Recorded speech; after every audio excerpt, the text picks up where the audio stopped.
Hello, welcome to SGDC. Yay! Woo! Let's go. I am your attractive host, Mauricio. Yay! Let's fucking go. We are so back. Yeah, show yourself. Yippee. So we are going to start with Dorian. Woo! New homie. Let's go. Okay. And here you go. Thanks. Sorry, this is my first time, so I'm still new to this. Can we see what I'm doing? Yes.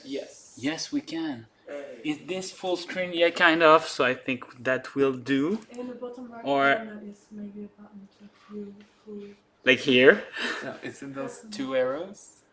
Oh. Their presentation mode. Presentation mode, right? But I'll have to leave it and go back to it every 2 slides, so it's gonna be bad. But anyway, hi, I'm Dude, and nice to meet you. So I'm just gonna use those 5 minutes to present a bit the stuff I worked on and I'm working on. So first of all, these are the people that I usually work on when making games. So this is me, and this is Blibloop, and this is Zaku. And we'll start with the first game I made 2 years ago, Froggy's Battle. Froggy's Battle, so as I said, I did it 2 years ago in 2 to 3 months after transitioning to full-time indie game dev. And here is the trailer, but I'll have to go back to Discord for that. Here it is. Here. Let's go.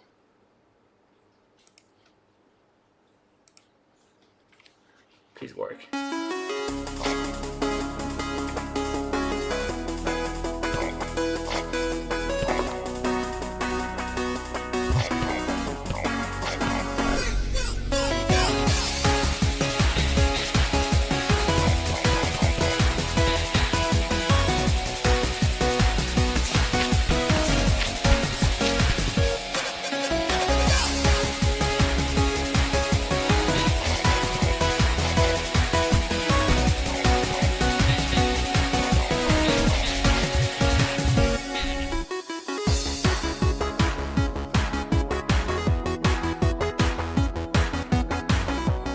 Yay, so this was my first game, and it's now on Steam for $2 only, or even $1.40 during the Steam sales.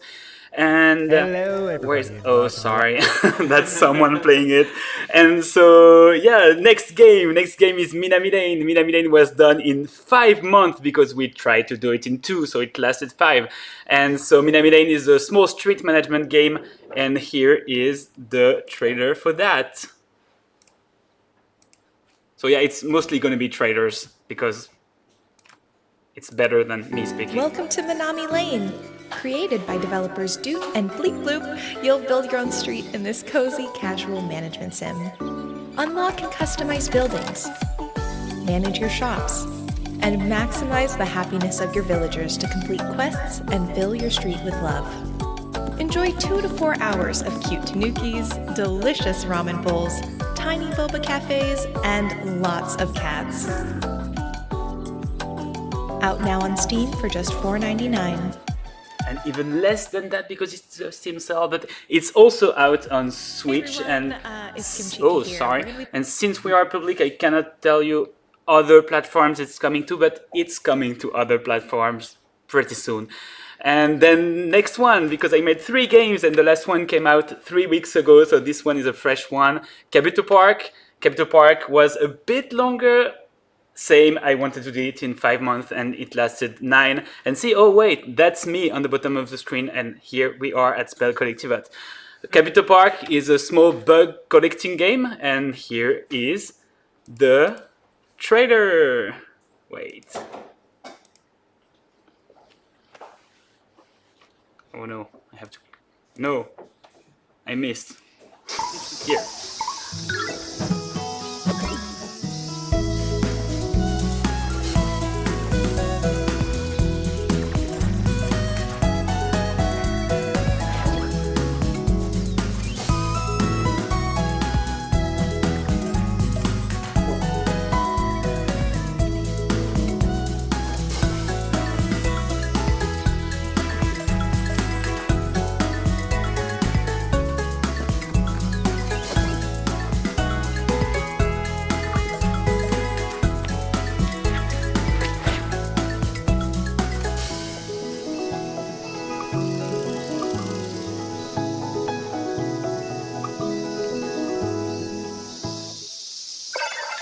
yes, there are shinies in the game for all the shiny hunters out there.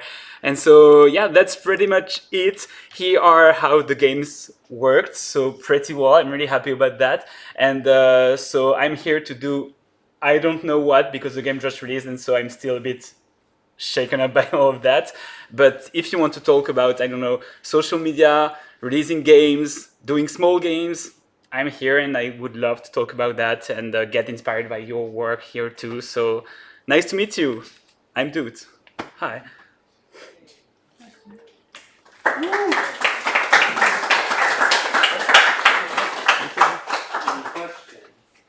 Yeah, hi. What's your favorite game?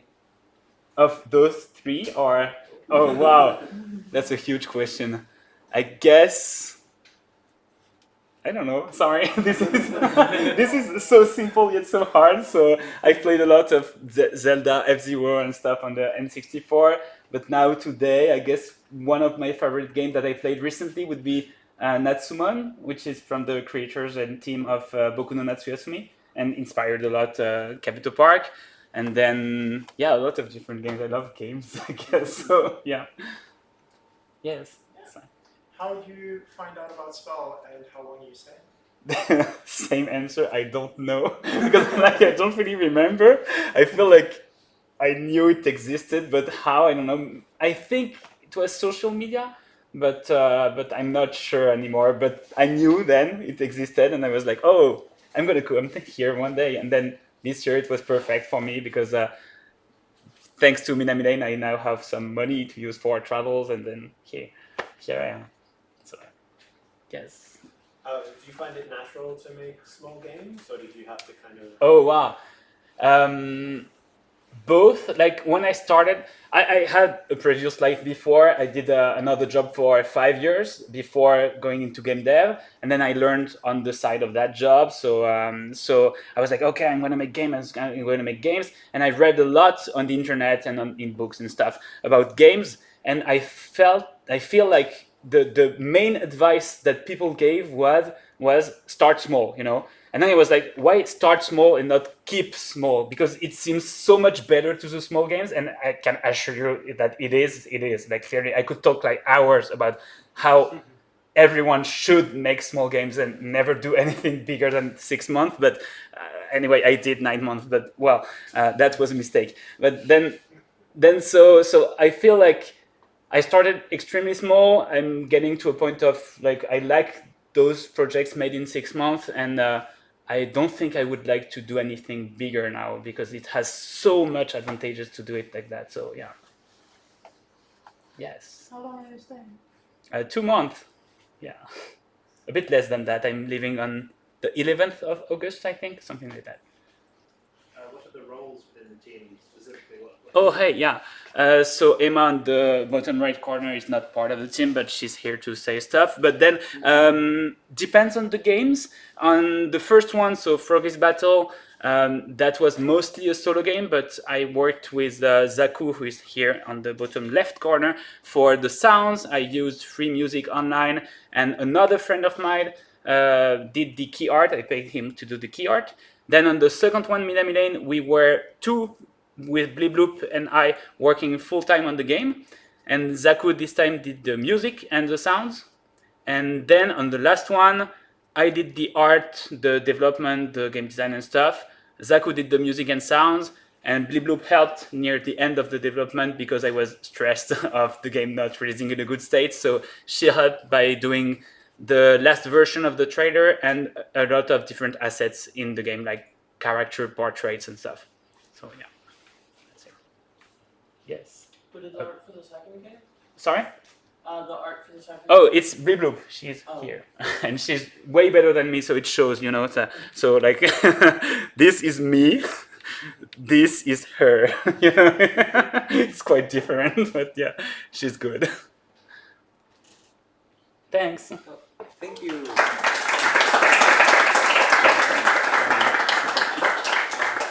Next up, Aaron.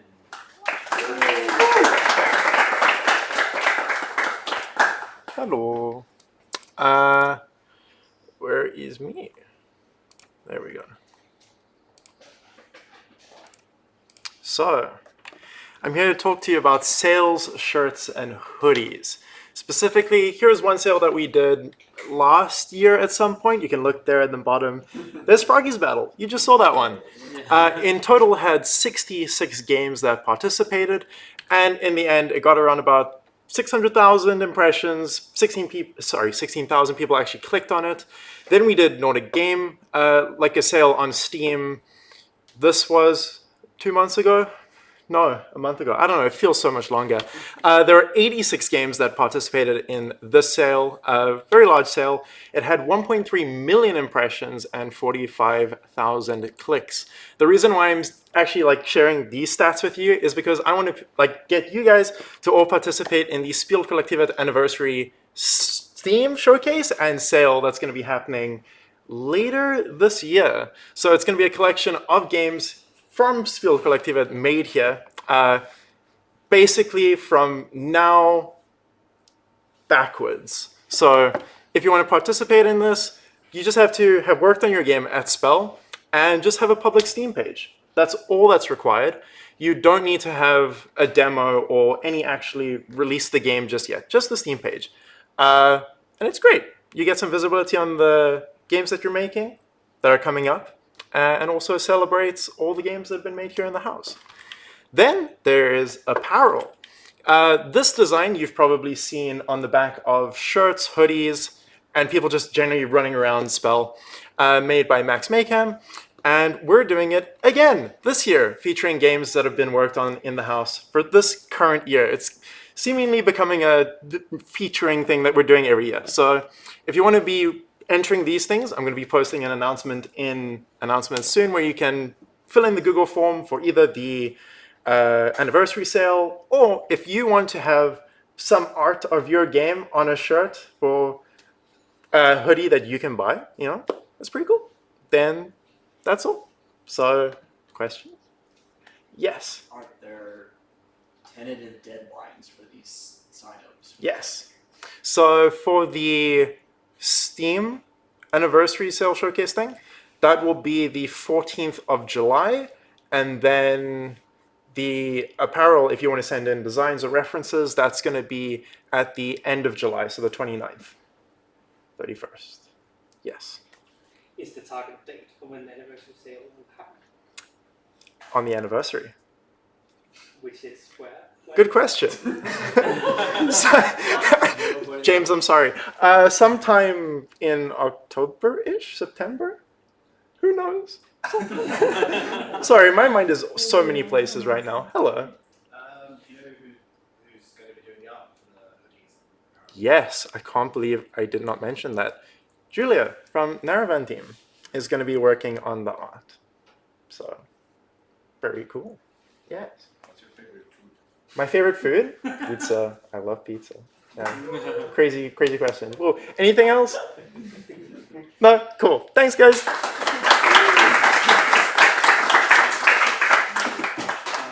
Next up, native.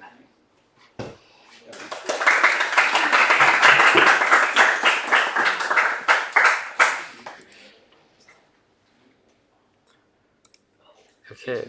Hello. Hello. Who done it 3? Howie's back and he has a gun. So we were mostly busy game jamming this past week. Check out Indemnity Signal if you haven't. It was pretty cool, and thank you if you voted for us. And shout out, huh? Wishlist on Steam. Wishlist on Steam. You can't right now, but keep it in mind. And shout out Sasha, Permin, Nanhike, Nanda. You guys are cool. They worked on this too. But yeah, who done it progress?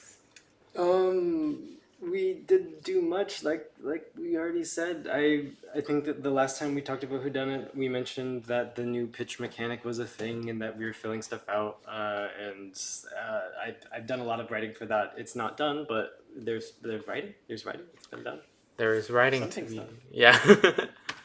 I made a new move screen, so this is like a new screen that you can now interact with to show a little map of the characters, where they are in this area, etc., etc. It was pretty fun to make, and I finished it today. I just wanted to mention, this was the previous screen. This is the new one. We're redesigning things just to make them look cooler, but also to provide more information to the player that is relevant to them. Like in the previous one, you just saw all the areas, but now in this next one, you can kind of see like a spatial view of like where things are, who's in the area, a little bit of info, and it just feels like it's a bit more complete in that way. And pins. Yeah, we started poking at this new idea where anytime someone says anything, there's a pin button, and if you click it, that line will just get sent to a little spot in the menu that you can open. That's kind of like your notes, where it's like, hey, I remember this person said that, and it's just a nice little thing to be like, I can collect little quotes that are either funny or useful, and I think that will be fun. Yeah, it's already in the game, but there's not an easy way to show it. It's just a button, you can click it. And Addiction, the game we made for a game jam, is now available on web, so you can play it without having to download it. With this, we are now supporting Mac, Linux, Windows, Android, and web, so that's pretty fun. Thank you, Renpai. And also, just a note is that views and like plays of the game really went way up on itch.io because of this. Even if like the social media announcement was not really that popular, like just people started taking more note of it in itch, and like in the popular tags, we also went a bit up, so that was cool. We also just kind of assumed that the WebGL version would be too difficult or annoying to set up, but then Anhika got the WebGL version of Indemnity Signal up in like an hour or something. Yeah. I mean, hour of work. I don't know how much it actually took, but it didn't seem like that much time. So we're like, okay, if it could work for Indemnity Signal, which is a 3D game with 2 scenes, then it should work for a visual novel. Yeah, So and it was hard because Renpai, but it worked. And yeah, questions.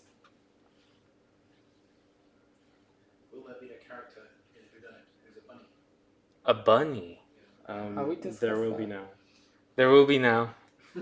There's a bunny in Addiction. You should play Addiction. You raise your hand. Who done it? I mean, we'll get back to you on that when there's Whodunit 5. No, you did it now. You did it. No. Yeah, Remy, what the fuck? So is it the pin thing? Is it like a reference to like the saying putting a pin in it, like in the conversation? I mean, yeah, kind of. Yeah. But it's Okay. not. But it's not like you. It's not like you can return to the conversation because you have it. It's just like a little note, like, hey, this person said that at some point.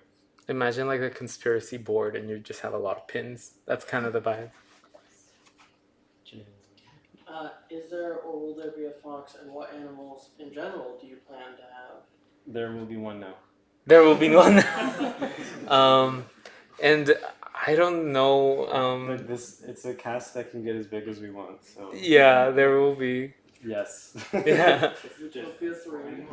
Mm-hmm. I think this isn't a very specific question, but I wanted to say the pin thing sounds genius. And what was the seed of that idea? Wouldn't it be nice if you could remember this person said this at X point in the game? Yeah, it was because like, since it is a visual novel, there's a lot of text, and sometimes we will sprinkle in information in those dialogue lines, but there's a lot of them, so things that seem relevant, it just made sense that the player could store them somewhere, and it'll like say when, like what character said it and when they said it, so that way you have more information. I love that the player has the agency to do it rather than storing it on. They can Yeah. just also choose never to use it, and then they'll be at some point where they're being tested on something, and they're like, "I wish I used it," and then there's nothing. Yeah, that's the intended experience. If you pick a dialogue line that's sort of really embarrassing, can it auto pin? Just so you remember you can't unpin it? Wait, that would be okay. That's really funny though. Like maybe like how we did a social faux pas, and that's like, okay, yeah, I'm stealing that. Can you sign away? It's a Okay. question, not an idea. Yeah, no feedback. No feedback. Yeah. No. V? I missed it if you said this, but is there going to be like a limit to the amount of messages that you can pin? Oh. We'll figure it out. I think the limit we'll find out through playtesting. Like if maybe someone pins too many things, it's like, hey bro, you Yeah, shouldn't. like, But we'll see like what the UI and programming allows. yeah, like I mean, we'll find out through tuning. You know. Thank you. Cool.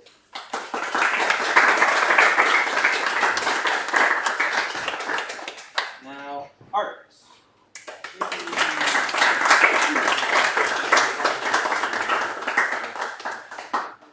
Hello.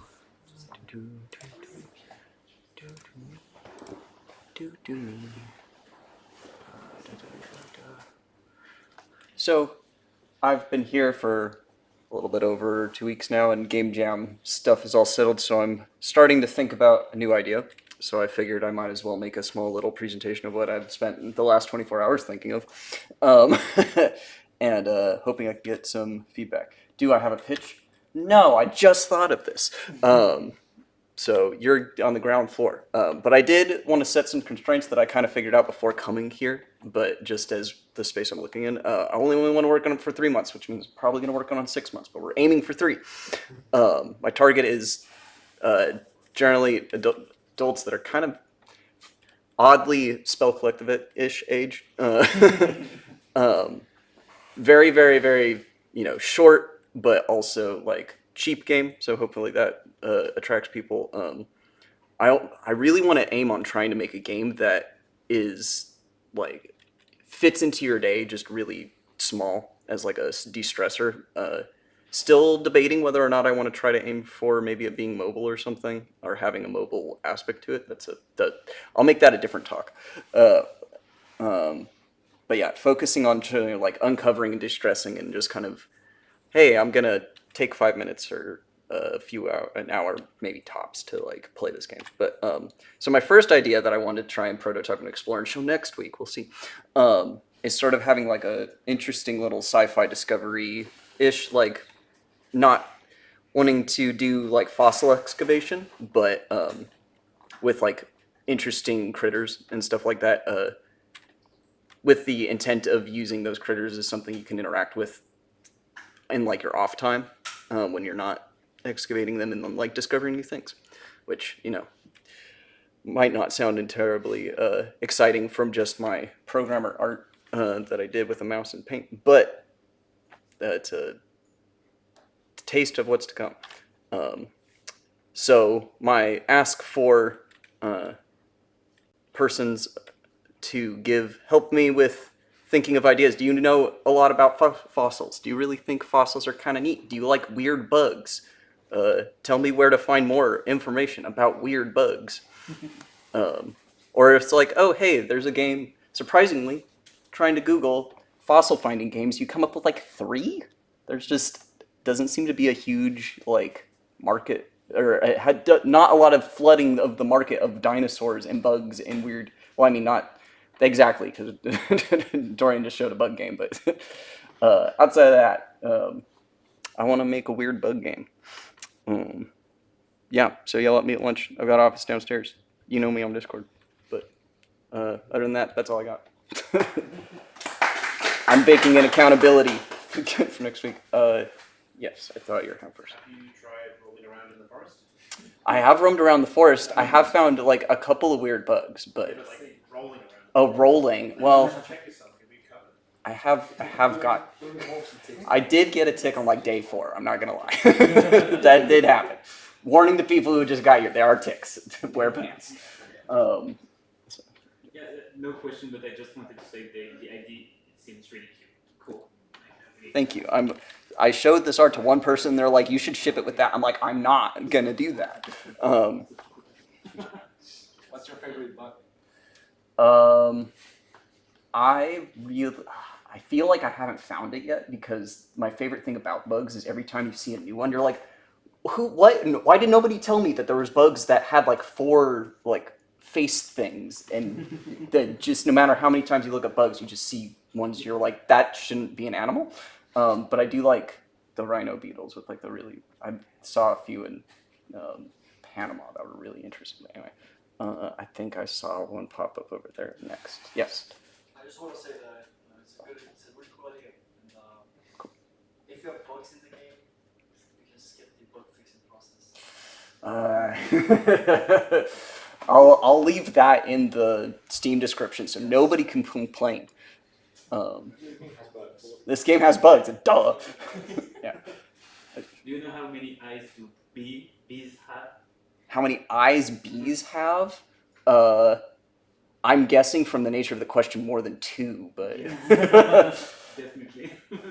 definitely more than 2. Okay, that's what's gonna launch my next Wikipedia rabbit hole to find more bug ideas.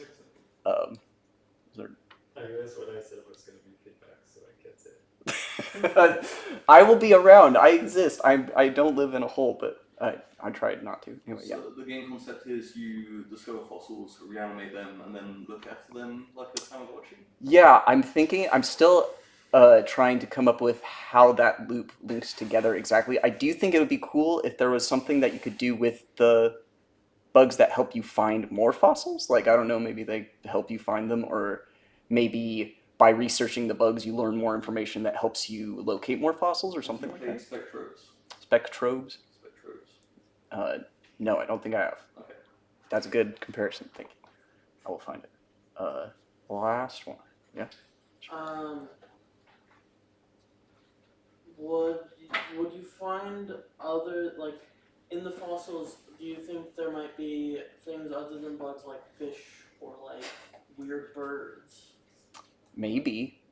This really is limited by my artistic abilities and some of the things I've been thinking of how to solve that problem.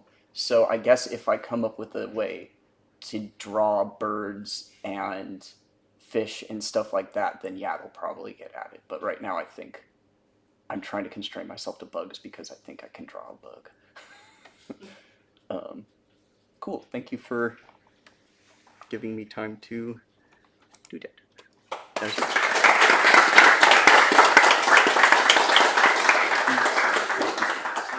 Next up, Saber.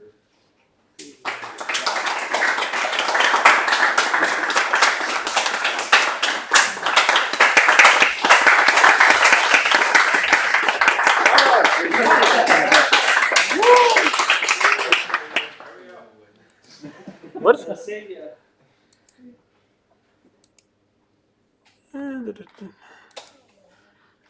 Yes, I'm here to say goodbye, which I think is my first presentation this year at all. Which, yeah, I've not been great at presenting things this year. So, I've been here for about 1.5 years now, with some breaks, but I haven't really done much publicly right now. So, if you haven't met me, I'm Xavier. I do the art for a game that's published by a house called Outlaw Kingdom. Apart from that, I play Magic and I do EcoWalks, and I haven't really found the time or the energy to do anything else this year, really. I used to do more things when I was new here and everything was fresh and I was fresh. So, I'm just going to do a quick overview of my work I did for Outlaw Kingdom, and then I will try to show all the art I did in 1.5 years in these 3 minutes. And after that, I will talk about why I'm leaving and what I'm going to do next. So, I found the job working for Casper on Outlaw Kingdom on LinkedIn, where I was looking for a job in games, actually my first job. And, well, he was enthusiastic enough about me to hire me, potentially because he didn't pay and he didn't have that many other applicants who were willing to move here. And then I came here and he actually allowed me to, together with his input, design an entirely new art style. I was actually not aware of that when I signed up for this, but I was really surprised. It was super enthusiastic, and I did a lot to encourage the overscoping of that game, and we overscoped it a lot. I think the original prototype that Casper had, which was what motivated me to have enough confidence to sign up for his project, had about 9 playable characters for the player, and we scoped that to well over 50. And then had the great idea to make somewhat close to 60 enemies. I think it was something really insane. And then I started working on that, and it was great fun until around the middle of last year, where it became very clear that this would not work out with the scope we had intended, or even with a somewhat smaller scope. Also because it turned out that we were not able to find an environment artist, a full-time one, or a UI artist. So it suddenly fell onto me that I also had to do these things. So, as any reasonable person would, I decided to panic and then extend the time frame instead of cutting back the scope. And then I took a short break to get married.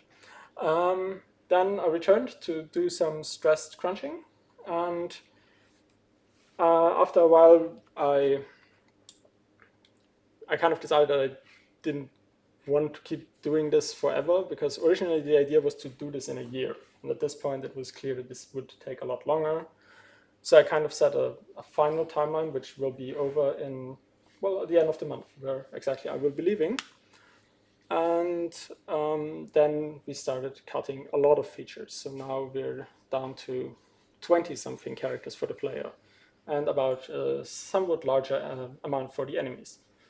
And we have also managed to, between the time where I figured out we couldn't find someone for environment and the time where I panicked, we did find someone who was willing to work as an intern for us and has been upgraded to somewhat of an environment artist in the meantime. And Casper was in the meantime able to procure someone who does UI things. So I more or less finished the characters to a degree where we can say this is good. And yeah, the feature cutting is kind of what saved this. And now I will show you what the things are that I did manage to make in the time given. So I made many, many characters. On the more colorful side, on the right side, you can see the characters for the players, and on the blue side, we have all the things you can rob and kill. And there are also now cavalry units, but I didn't have the time to put the animation into this. But they are there and they actually do work. It's really cool. Then I made some buildings for a camp, which now may or may not be cut or repurposed. But I did learn to make buildings. I wasn't able to do that before, so that's pretty cool for me. And I'm actually pretty happy with some of those. I built a modular castle, which can be, it basically works like Minecraft, but if you could change every side of each cube into pretty much any side of each other cube when you build it. So it's actually really, really user-friendly. And you can pretty much build most types of castles you can fight on with this, so that should help us. Because our game is about being bandits and taking over the kingdom, the end level is always a castle, so we will need to be able to build a lot of castles, which you can then plunder and burn down, which is beautiful. I also made, designed, and assembled some environment biomes, but I cannot take credit for all of this stuff in there. Helen made our beautiful bushes and trees. She has a really good talent for making foliage. It's an odd talent, but it's really useful. Then I made UI elements and icons. I am more of a character specialist, so I didn't know that much about making good UI art. So my solution to everything in that was, whenever it didn't look right, I just added details to it, as any good concept artist would.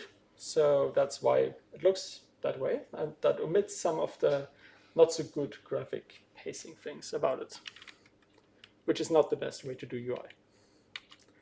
I also made some VFX. It was actually something I was really looking forward to, making cool fires and stuff like that for all our magic characters. So far, I've only been able to do it for a few in the custom section of it, but maybe there's still some room to make some.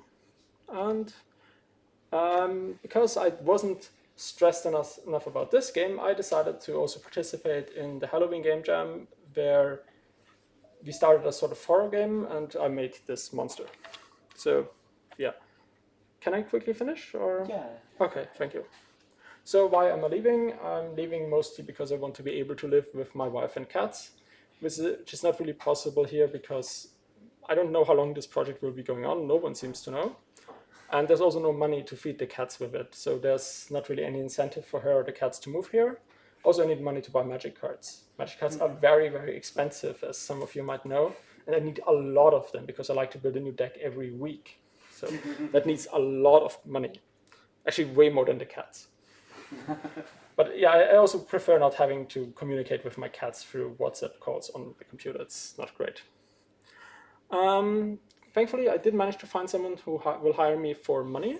A German mobile games company called Iteration 1. They make a game called Nightclub Tycoon, which is about being a tycoon who runs nightclubs.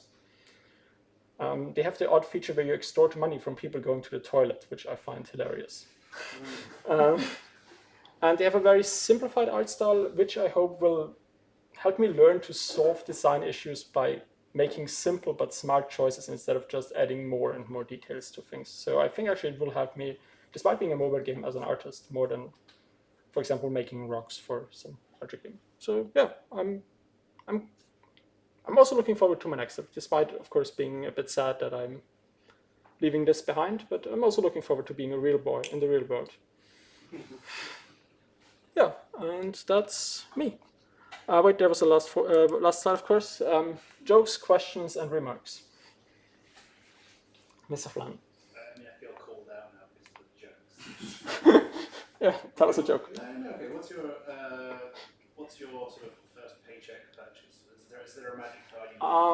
No, actually, at some point back when I was still living in Switzerland, I had like this kind of ongoing joke where there was like a pickled mango in an Asian store and I wanted to purchase it, but I always was like, I'm currently looking for a job. I shouldn't buy food just because it seems fun, but it's likely gross. So I said, at the moment I have a paycheck, I will buy that. So my first item is actually a pickled mango in a plastic bag. Yes, Josh? Actually, two questions then. I hope it's not the same mango as the one you sold, because that one's probably pretty old. I mean, it is a pickled mango in a plastic bag. It has an expiry date in 2027 back then, so I think it's still good. But I hope they sell better, because that would mean that they might not be as gross as I expect them to be. Will you come back and visit? And if so, when? I will certainly come back when there is maybe a trailer release or just the normal release for Outlaw Kingdom. I, of course, will then have to do the thing where you have like holidays and you have to see what you do with them. I might also see if I can come back to help out with something, maybe close to release or something. I'm certainly gonna come back eventually for one or the other thing. And while right now I've gotten a bit too much of this place to some degree, I'm pretty sure I will miss it if I'm out of it long enough. So I'm sure to come visit eventually. Yes. Josh again. When exactly are you leaving? On Tuesday next week. Is there an opportunity to say goodbye? Likely, yes. I will write something in the chat. I'm leaving sometime in the evening. My flight is sometime in the evening, so I will leave at a, how do you say, godly hour. Yes? What is your cat's name? Well, there's two of them. There's Victor and Vanya. Yeah. Vanya is deaf, so it doesn't matter what she's called. All right.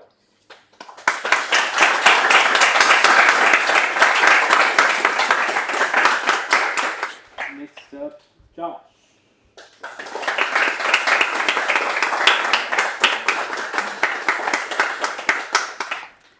Now to talk about the really boring shit. Yes, we did Steam Next Fest 2 weeks ago. My name is Josh. For those who don't know, I make the game called Dice Gambit, published by the house with 2 other people. And we did Steam Next Fest. There's much data as custom. I figured I should share the data and see what has happened. So, oh no, this is an old one. Here we go. So you can see here on the right, this is the Steam Next Fest. This is our demo player count, and it had a huge spike during the Steam Next Fest. We peaked at 80 players, and we generally had people playing throughout the entire week. One thing that was kind of interesting for us was it kind of climbed throughout the week. Instead of peaking the first 2 days, it actually took us 3 days before we even stabilized at a higher number. And we have a survey when we playtest, which had 155 people who had responded before, and we had 879 today. 4 weeks later. So a lot of people responded, a lot of people gave a lot of feedback. They liked the game. This is their sentiment about the game. Most people had never played the game before, which is kind of obvious. And most of them think the game should cost around $20 or more, which we're very happy about because we would like to charge $20 to $25 for it. We got around 77 reviews on the game throughout the last 30 days. So that's basically throughout the Steam Next Fest, which you can kind of see the spike of here. Only 3 of them were bad. So that we're kind of happy with. And if you look at like our like our demo has been out since last year, so you can see this is like a very concentrated amount you got doing that. I think a lot more people review on Steam Next Fest than normal demo regularly, so that was kind of nice for us. And there were some really lovely quotes. For instance, perhaps the isekai genre is a poison for the minds of game developers, but that's for the philosophers of modern day to determine. Or far too many fang-related options, but sharp teeth and fangs on anime characters are in vogue, I suppose. I assume there will be more enemies on release, but for now, they're in the purple corruption monsters that are plaguing video games at the moment. And my favorite, a fine game suffers from the why do these women characters look like mischievous grinning children? This was all from the same review, actually, and it was positive. He liked it somehow, so I really like this review. No, we've got a lot of good feedback, and it has been great. Now to the probably the most interesting data. We had a total of 4,284 players throughout the Next Fest. 1,500, so what is that, like 30% of them wishlisted the game, and in total we got 6,100 wishlists, right? So more people will wishlist than they play because they just see the page, but out of the people who play, 30% wishlisted, which we think is good, right? We're happy with this. You can kind of see the distribution here. We had around 600 new players every single day. That was actually fairly steady, so it looks like Steam just gave us the pretty straightforward visibility, and that means we are now at 38,600 wishlists. Woo! If you want to know what that ranks it to, means we are now number 554 on Steam. If you want to use that as like a benchmark kind of thing, because those numbers are all you can see of other games. So you can use that to try and calculate what others are doing if you're cheeky about it. In terms of playtime, people played it a lot. By far, most people played for more than 2 hours. Actually, more than 3. And you can kind of see the distribution here. So obviously you lose a lot of players in the start, but the people who begin playing, they play for a lot, which we're very happy with. Our median is well above average, as Steam says. Who knows what that means? And in terms of Steam Next Fest, in total, we were the number 163rd most followed game.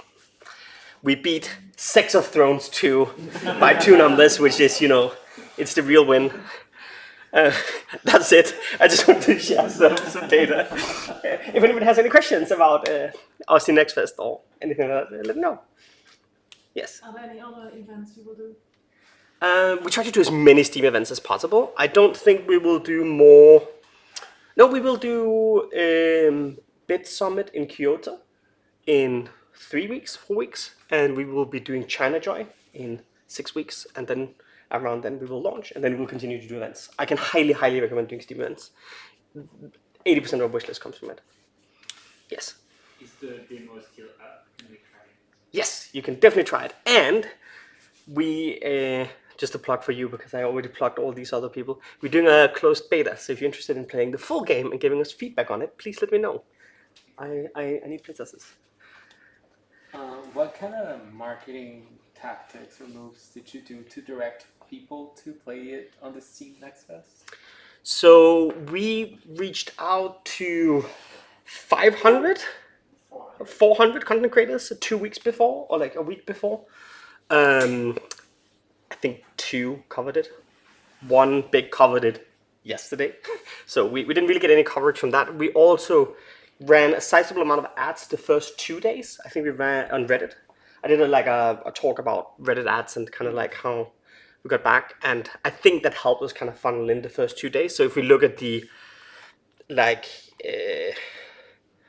player graph, the first 2 days I actually think is carried somewhat by our ads. So I actually think Steam Next Fest didn't do too much for us in the start, and then we kind of stopped, but the event kind of kept going out. That was basically it. We tried to rally our own community, but most of it was just what Steam gave us from the fest. Yes? In the ads, did you specifically call out that you could play it in Next Fest, or was it just a general ad? This ad we ran was like demo out now type of thing. So it didn't say Steam Next Fest because that's not really relevant, but it was like, play the demo now, whap whap. And it linked, unlike other ads we ran, it linked straight to the demo page instead of the stock page. So maybe that did a different, it's kind of annoying actually, like running ads to or linking to your demo page, because that means you cannot track wish lists. Really bad fault by Steam, so I actually kind of regret doing it because we have no idea how effective those ads were, other than how many of them played. But thank you so much.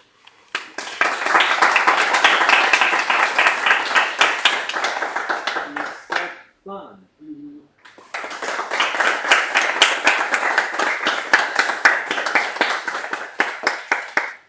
Hello. What am I doing? The start bar's gone. That's why I'm confused. It's hiding. Yes, I have a presentation.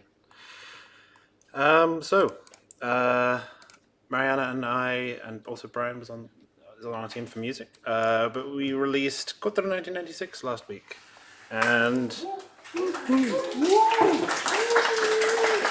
okay, thank you. Because it was during the game jam, so we didn't actually get to do it at SGDC. So yeah, the claps. There were more last week, but there's some claps. So we released it, and you can buy it right now. We have our introductory offer. This is very funny. It says offer ends in blank because I think I opened the page about 2 minutes before it ended, and then it runs down and then it goes to blank instead of 0 or changing. So then I took a screenshot and I realized, wait a minute, it's broken. You can't get this offer anymore. You have to pay full price. But yes, it's on Steam. It's released. We have 15 positive reviews. There's more, but it's like your friends and people who have had a testing key and stuff, they don't count. So I think we're something more like 25 to 30, but there's 15 that are paid users who liked the game. Actually, I think there's one negative now, but I think we can show this. I've showed it now. So we have some numbers. We have sold 158. I think the 158 is the number that have actually just bought it from Steam, and the other ones are the keys that we've given out. But we've made some money. That's great. Also, our wish lists have been going up even after release, so people are sort of saving that for later. Like maybe I want to pay a bit less, but they'll keep their eye on it. People are playing. Median time 1 hour 9 minutes. We think the game should take about 2 hours to complete, so that's a good number. I think it's like. Unfortunately, there's a few bugs with the saving and loading. So if they stopped halfway through and they want to come back to it, hopefully it's fixed now. But we've been doing some patches and things. These are the numbers. Pretty happy with them. We have this breakdown by country, and funnily enough, US always comes top. I guess I don't know, but Estonia is second, and it shows up as this very small little tiny blob here on the map. The US, I don't know, it's not that much. I mean, it's about twice as much, but it's just so huge, it always dominates. But yeah, this is cool. This is numbers of things. There's been a few YouTube playthroughs. Small numbers, but it's nice to see that people are starting to pick up the game and say, hey, I'm gonna do a playthrough, upload it, and it's almost like a sort of guide for others, so that's really nice. We're still we got a PC Gamer article, not exclusively, but they do this, I think it's weekly. They do this thing that's some games you might have missed this week, and so it's just quite nice that we saw this article. Mariana actually found it because she has a Google alert for when her name is featured somewhere. So it was we're the headline image, and then we're the first one. So I've actually not read the article beyond the first one, which I feel kind of bad about. But I was like, yeah, they've mentioned us, and they have some good things to say, and they show the thing right there. So that's cool. I don't know if I can sort of really see if that's generating numbers. I think it's their weekly 5 games you might have missed. So it's not the biggest thing, but it's cool that it was there, and it's probably pushed a few people to our page, so that's cool. We have some community engagement. I'm just sort of getting little snapshots and things. This is what our community page looks like. This is me doing a hotfix and releasing it. But yeah, we've got sort of people giving good reviews. Some people asking for new features and stuff. Spoiler, that might actually show up in a later slide. And yeah, something that we really wanted people to do, and it's really nice that people have already started, is to start posting their screenshots of the layout that they built with the with our stacking systems. We are maybe going to run some competitions, like design this space and hopefully get people to like start using it, the sort of creative end game, because it's like it's a point and click adventure, but it also has this unpacking like creative aspect. So we're going to try and encourage that a bit more because people clearly enjoy it. So I want to say what next, but that's actually been this week. We've done 3 patches already. There was a hotfix the day after release. Was it the day after release? Yeah, and then we put achievements in yesterday, and then did a hotfix today because some stuff was broken, especially saving and loading. Fortunately, saving and loading, it just ended up being added quite late, but I think the saves that people have been making are good. Just the loading code was broken, so that's probably the best way around for this to be, because people who have played in the past few days, once they get the new version, they can load the game that they had in progress, so that's nice. Yes. Any questions? Yes. We were featured in a hit new title, Spork game, part of the Spelkollektivet game jam. I didn't get the image of it because I didn't want to play through it all again, but there is a pop-up in Spork game for Quarter. So it's like, if you don't want to play this game, try an actual other game. Sorry, no, it's... Yeah, anyway, questions. I'm bashing a game that I was part of. Yeah. Sorry. Yes. What's a quarter? It is the Estonian word for apartment. Oh. So you see on the key art, we've got this like, it's sort of like an Eastern European apartment block. They were sort of put up by the Soviet Union, and Soviet Union collapsed. But yeah, it's like a game about exploring like how everybody's a bit lonely because even though the people are packed in so tight, they don't really speak to their neighbors and stuff. So that's the kind of themes of. Yes. Do you guys plan on making more games together? Oh, Marianne's here. I thought you were at home. Okay. Maybe is the answer. Wow. Yeah, I don't know. No. I think we're just. I don't know. It's just quite nice to like. We're not done with like the sort of support work, like quality of life, patch hot fixes and stuff.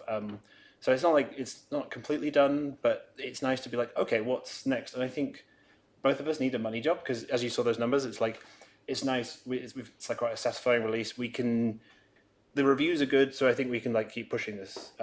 Like we can advertise it, and I'm sure there's more to make out of this. But it's like we both need to go and get a money job, and then we'll try some other ideas. I think it might be nice to sort of both try our own project or sort of do things and then see if like we want to work on each other's project again. I think, I don't know, it's just a good chance to sort of try some new things, and it sort of might be like I try a project, Mariana tries a project, we do some of that, and then like, well, okay, this one's actually really good, let's do it together. So like we're not sure yet. Just yeah. Henrik? Yes, so you got a lot into pixel art for this game. I wonder what's your favorite pixel in the game? And if the answer to that is not too interesting, then what's your favorite asset in the game? My favorite pixel?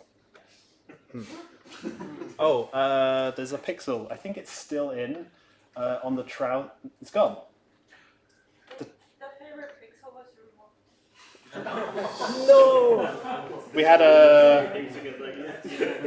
We had some trousers that you'd get out of the box, and they had like the full trouser sprite, and there was a pixel just like way over here, and you put them down and it's gone. So just when you were holding them up, it was like, oh, there's a pixel over there. It's. Yeah.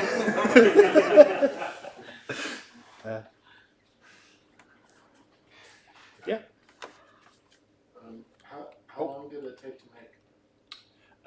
It's 2 years since we started development, but we've been off doing other things, and I've been working on my Minecraft mod. I would say it's probably at most a year of full time, but like a bit here and there, and then the last 5 months I think has been like pure like solid development. So it's like.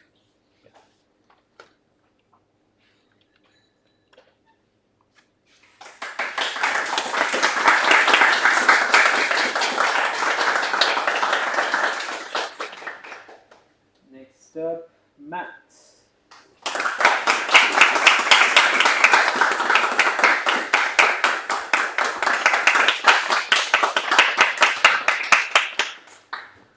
So,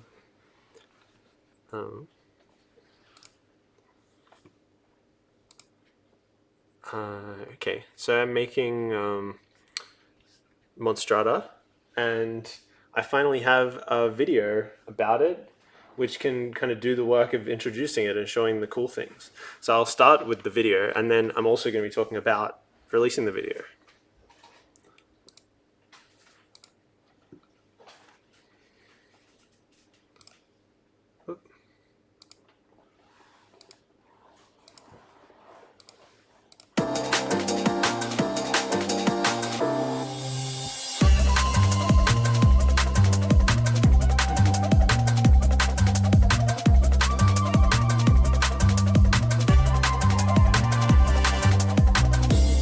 If you've ever played competitive Pokemon, you probably felt that great tension when you're picking a move and trying to predict what your opponent's choosing at the same time. Well, what if that, but on a grid? And at the same time, I was playing Into the Breach, where the enemies, the Vec, pick their attacks, and then you can push them around and make them attack each other. So basically, this game is like Into the Breach, where both sides are playing as the Vec. You and your opponent choose 2 actions each, commit them, and then they play out together. Red, blue, and it swaps each turn. There's a move phase, which kind of sets up the stakes, then an action phase where you attack. You win the game by defeating your opponent's Beastmaster or all 5 of their monsters. Anyway, I have an early version of the game up for free to test out, links in the description. It has 5 monsters, single player, and online multiplayer. I really recommend trying the multiplayer if you can, either with a friend or by joining the Discord. I'm planning to add lots more monsters and interesting mechanics, and I want to try adding an adventure mode with proper monster collecting too. Let me know what you think. I'd love to hear your feedback and what you want to see in the game.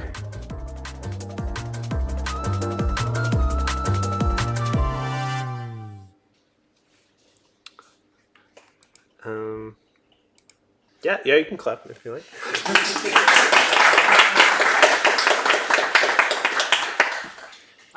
Cool. So I put that out a couple of days ago, and at the same time, I also put the game public on itch for the first time, which was a little bit scary. Yeah, so I did 2 versions of the video. I did basically the same video, but in like a vertical shorts format, and where it starts with the talking part and ends with the teaser trailer part instead. And I thought I'd show some stats. So the main one that I worked really hard on hasn't done super well so far. 33 views. The vertical one got some. I feel like this is the YouTube algorithm kind of like testing it out. It did nothing for 15 hours, and at noon today it just went up 900 views, and then it stopped completely. So who knows what that means? But I think I'm gonna try releasing more videos. It's a good kind of taste of it at the start. Yeah. Yes, so it's up on itch too, if you want to play it or send it to your friends or whatever. And here are some itch numbers. I don't know. This was the second day. It's getting some browser plays. It's gone down again. Hopefully it doesn't go to nothing. Yeah, I'm going to try and keep promoting it and posting it in other places going forward. Yeah, any questions? Dorian? Yeah, the video editing looks really good. So I had a question: did you do that before, or is it really like the first video you made? Because that would be extremely impressive. It's the second video that I made. Like Still impressive. Like 3 years ago, I made a tutorial that I intended to release and then I never did. Okay. Well, which I probably still should release. But anyway, yeah. Thank you. It's pretty good. Thanks. Yeah. Yeah. And did you only put it out on YouTube? And do you plan to show it on Instagram Reels and TikTok mostly? That's a good question. I think I'll at least put the vertical version on TikTok. I don't have Instagram, but maybe I should try that. Would you recommend promoting on Instagram? Well, TikTok, sure, because it's way bigger than YouTube. Yeah. So sure, but Instagram, it depends. Yeah, maybe we should. Yeah, we'll talk about it after. Yeah. Cool. Thank you. Josh? another real question. Are you familiar with some of the ways you get more visibility on each to get featured? To get featured, I don't really know much about it. I'll talk to you about that. Yeah. Yep. What are your future plans for the game? My future plans for the game, I'm taking it to develop Brighton in the UK in a couple of weeks, and so I'm planning to meet with publishers and try and get a deal for it. Yeah, yeah. But I think I'm planning to spend another couple of years on it if that goes well. Yep. What's your favorite monster? My favorite monster in the game, it's definitely the tortoise. That's kind of the one. That's kind of the one that's like most representative of the art style that I want to have for the monsters. The level of detail and amount of colors and stuff. Yep. Yep. If things go well and you can work on this for another couple of years, what's the short list of things to work on? Basically, what I want to have in the game is I want to flesh out the mechanics and the roster of monsters and make it, give it a proper depth to it. And I also want to try making a single player mode, and I don't think it's going to have quite the scope of something like Pokemon. I want it to be more that there's like towns which are explorable. This is my current idea for it, at least. Towns which are explorable and some like RPG-ish things. Maybe I would even call it a strategy RPG at that point, but not to have like a massive explorable world. Yeah. Any more questions? Great, thank you.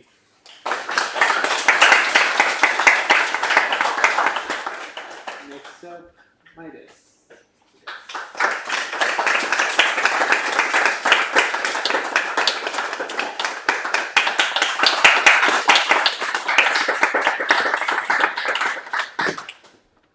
Right. First of all, I'm not aware that you guys are so professional and so talented. I just came here. I just came here with a presentation that I pretty much stitched together in the last hour. So please forgive me if it's cringe. Feel free to laugh at. So hello, I'm Midas, and I'm gonna let's see. Okay. Okay. First of all, a little bit about myself. Oh my god. I am a human of Asian descent. I am the son of my mother. And I've lived in Sweden for 14 years. I'm 23. This is not a picture of me. Can you see my mouse? The one at the right is a picture of me and my mom. So that's the. And then I've ever since I grew up. Did you take a picture? Yeah. Go ahead. So I grew up in international environments. So I speak English mainly. It's become my default language. I'm a second year graphics student, still in uni. So I'm pretty new to game design and just game development in general.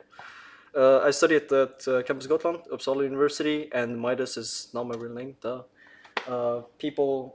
That's what people call me. Since every Chinese person they come to Sweden, people can't pronounce the name, so they get an English name. When I get to choose mine, I was like, fuck it. So next one. What have I done? No, I mean what I have done. Well, I studied 2D and 3D graphics, and I led 2 different teams, my first and second year of uni, and we actually made award-winning titles in the Gotland Game Conference. At the first year, we did a game called Showdown. It was a martial arts kind of game, type of arcade game where you interact with a wooden dummy. I unfortunately don't have a lot of pictures of that, but I do have the second game which we made called Inversion, which is a heist game. this idea I got after I saw the movie Tenet by Christopher Nolan. Well, we'll get to it later. Personal stuff. I'm a Kojima fanboy. I love Hideo Kojima. He's the GOAT. And I love Christopher Nolan. Amazing director. I love sushi and I love Japan, and I like playing Blade and Sorcery VR, but I may or may not have traumatized my friends by the things I do in there. Yeah. Anyways, I think games have the potential to deliver amazing experiences, and I want to use them to tell stories. Basically, I think games combine like the best of the art, like pretty much all the art forms, and just as a platform, but by their very nature, they have the potential to blow someone's mind. So that is why I like games. And here you can see a little thing that I drew. It is a passion project that I intend to one day pursue, called Epilogue, which is about a dying 13-year-old boy trying to overcome the fear of death and find meaning in life with his imaginary friend. And my goals. The fuck? I don't even remember what I wrote. I just I led groups apparently. Oh, yeah. It was I'm talking I'm talking about my experiences working with people back in my first and second year of university, and then I wanted a more hands-on role because I'm just like as the director role, I'm not really doing a lot of the hands-on stuff. I'm just sitting there and running the boring fucking the game design documents, and I thought it was boring. It was necessary but boring. So I wanted purpose in the group work, again, purpose, and I want purpose in life. And then I heard about this place from a friend, and I was like sus, because what place on earth will offer you services like this for such a low price? And it just seemed to be too good to be true. But then my friend convinced me. His name is William, if you know him. He's in the tent. He's not feeling very well. But yeah, so I came here now, and my goal is to learn basic programming so that I can not only potentially make my own game someday, but also be able to better communicate with my friends and my programmer teammates in future projects. Questions? Actually, wait, sorry. I do have something else to show, excuse me. This is the itch page for Inversion, which was, and I'm just gonna play the trailer here. Oh my god. Wait, that was the highest? No, this is highest.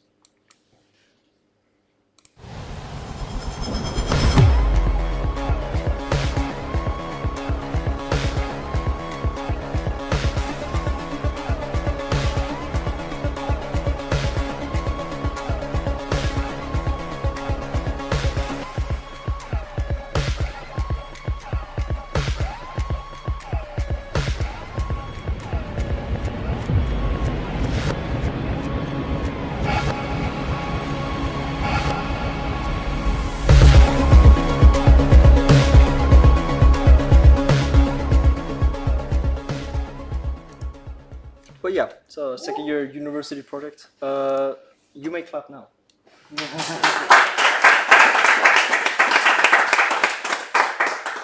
Now, questions. What's your favorite blade and sorcery weapon? What's my favorite blade and sorcery weapon? Or spell. Huh? Or spell. Weapon or spell. Okay, first of all, how many here knows blade and sorcery? Okay, hell yeah. Okay, so my favorite weapon, blade and sorcery, is the the blade with like two bladed swords. My favorite spell is fire, because when you imbue a weapon with fire, you can stick it onto walls. So I will stick one side of the blade into the wall, so the other side sticks out, and I will take people and just. That's fucked up. Next question. How long are you gonna be here? I'll be here until the 10th of July. So 14 more days, 2 more weeks. How was camping so far? How was camping so far? Oh man, it's cold and the ground is hard. And but I got lucky because my friend William was kind enough to bring me an extra softer mattress. But it was nice. It was nice. Thank you. What's your favorite Hideo Kojima game? What's my favorite Hideo Kojima game? I'm about to find out because I'm currently playing Death Stranding 2. I asked you guys for a controller. Does anyone have a controller? Yeah. Like a PS5 controller that I can. No, sorry, Xbox. Okay, but for now, I think my favorite Hideo Kojima game is probably Metal Gear Solid 5: The Phantom Pain. Any more questions? Only if you feel like sharing it. What is your actual name? My actual name is Jin Tian. Now say it with me. No, just kidding, just kidding. But yeah, feel free to call me that. Although my brain doesn't react usually because nobody calls me that. But a little fun fact: Midas is actually Jintian actually has a very similar meaning to the name Midas. So which is why I kind of picked it. It meant to imbue something with a higher quality, and Midas means touch of gold. So it's symbolically aligned. Yeah. So that is why. No questions. No questions. Can I send the pic I took to my girlfriend? Yes, please, please, please. Thanks. I mean, do you want me to go back to a slide with like other pictures? Okay. Question. Yeah. Yes. What do you do to people in Bladed Sorcery? That's the kind of question. You wouldn't want to know. Like Okay. for your own sake, I'm gonna keep these mouth shut for that one. Is it not stream appropriate? The thing is, I think I sat there for like 20 minutes trying to come up with the appropriate word. And traumatizing my friends was the best one I could come up with. Love that for you. Yes.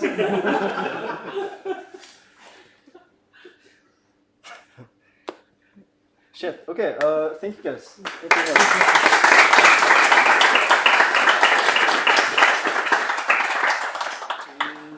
Last for the public presentations, Doug.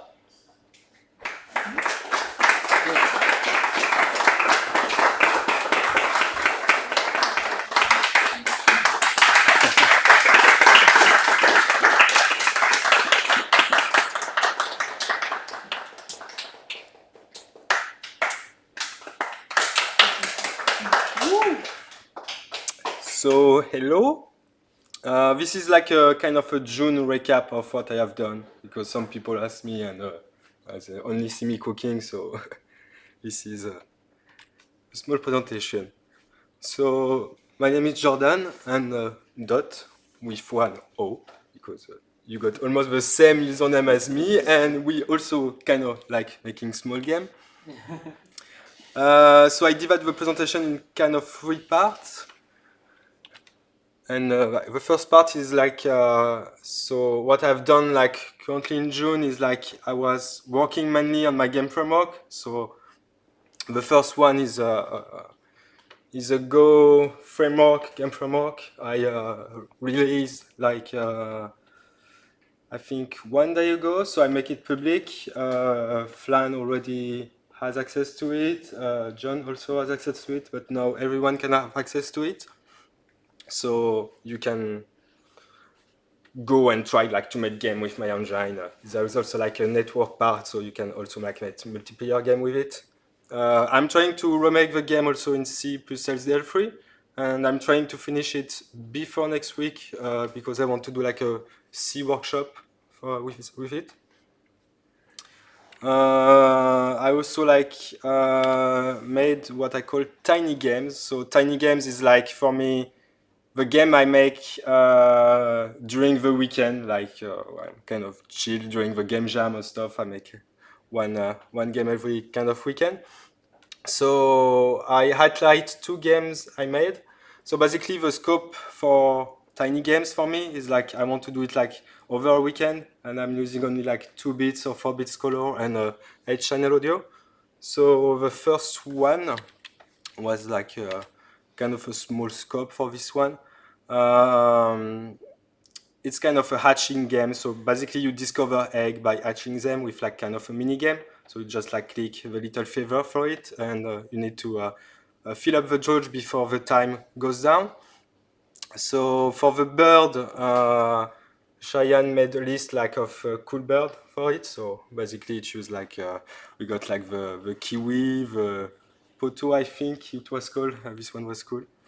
A second one was kind of a puzzle, memory puzzle game. So basically, on the second image, when you put your mouse on the top screen, you can like highlight and see like the level how it is done, and you need to go back with your mouse on the bottom screen like to guide the mouse through the level. So basically, it's like some triangle try, and you need like to beat like your score to get like a kind of better score, like to do it like in a less time possible. Also, I do some. Well, the first one was like tiny game. It's what I do like weekend. I do like also mini game. I call them mini because like I try to done them like during 1 week, so during the week. So I highlight 2 I have made during the last past month. So it's the same scope as the previous one. So 4 bits color, 8 channel audio, and from Monday to Friday to make them. First one is one I've made for Mauricio Game Jam for Pico 8. So it's like a visual novel, and you have interactable point visible, so you can like continue the story, etc. The second one is one I'm making currently, and I'm starting myself to finish it for tomorrow night. It's the sequel of the previous one, so basically it will be like more like a rhythm game for it. But yeah, it's canon to the visual novel I have made for the previous game jam. And also, it's what I call normal games. It's game I try to make like in 1 month maximum. So, and those 2 games are mainly game I want also like Spell to publish. So the first one is like Food Monster. It's deck building, crafting, and creature collector game. So basically, you use kind of food tarot card to summon edible minion, and you give those edible minion to like customer and stuff. And this one, I am to do a playtest next week. And the second one is normally would be playable tomorrow. It's a dialogue try. It's like you got the room on bottom left, on bottom right is empty because like I don't want to like spoil the kind of mechanic inside, but it's a hard game where you get only like 5 life, and you need to go through like 1024 room until the end, and if you die you just begin to the room 0 basically, and then you got bunch of like spike, enemy, bullet hell all at the same time in the game. So yeah, and those are other games I made also, but I don't really like them, but I just put so you can see other stuff. And on bottom right, this is where you can access like my different link and also the GitHub if you want to try the game engine. Question? Yes. The artists you work with, did they do the art for all of these games? The artists you work with. Basically, 80% of them. Yeah. 80%. Yeah. Okay. Because he's doing also like class thing, and since I'm always with the person on Discord, I'm kind of follow the class like to learn pixel art at the same time. Yeah. Is tuna pasta coming back? For you, yes. Yes. There's a question from the chat. Yeah. It's Game Jam. Always game jam. Yeah, there is one this weekend and the other weekend in 8 days. It's always the same.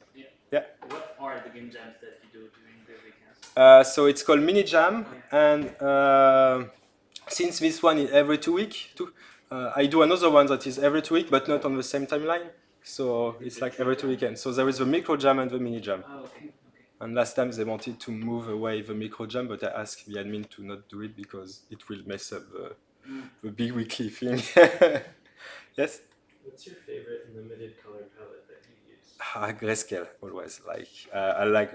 You see, I don't know why I'm in love with grayscale thing. So, and sometimes also like the kind of art you found in the World of Horror, like with kind of there is four color for like one color. I mean, that's just cool. No question. Thanks.